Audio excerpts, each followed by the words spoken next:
how to adjust a rear derailleur. We'll be working with two adjusters, the limit screws and the barrel adjuster. First, the limit screws. The thing to know about these limit screws is that they actually do what the name implies that they do. They determine how far sideways this derailleur moves. Now the low screw determines how far it moves inboard, which is the low gear, and the high screw affects the high gear, or how far the derailleur moves outboard. Let's turn it and I'll show you what it does. When we turn it in, you'll notice that that pulley moves inboard, and when we let it out, of course it moves the other way. Okay, let's do a real live adjustment. Notice how this bike shifts. We've set it up so it's a little slow to shift into the smaller cog, which is the high gear. We want to alleviate that by adjusting the high gear limit screw. We'll let this screw out a little bit, and it will allow the derailleur to move a little farther outboard and carry the chain with it, and it'll shift a little more crisply.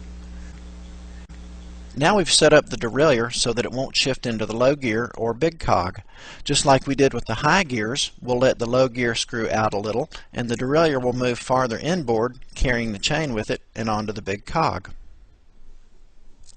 Now here we've set up a scenario where the derailleur moves too far inboard.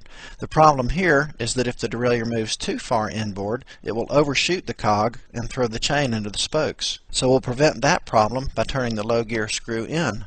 This will stop or limit the inboard travel of the derailleur and prevent it from throwing the chain off. You'll notice that when the screw is properly set, the top pulley on the derailleur will be directly below the center of the big cog. That's how you know when you've got the adjustment right. Okay, so let's go to part 2 of our discussion, which has to do with the barrel adjuster. The barrel adjuster affects any shifting problems that are going on in the middle range of the cassette. Here's how it's supposed to look when it's shifting right. You run through the gears and see if it shifts crisply, going down the range as well as up. And you'll notice if you have problems because either it'll hesitate to shift or it'll shift more than one cog at a time. Okay, here's another scenario. Watch how the shifting is hesitant as it goes from the smallest to the next biggest cog.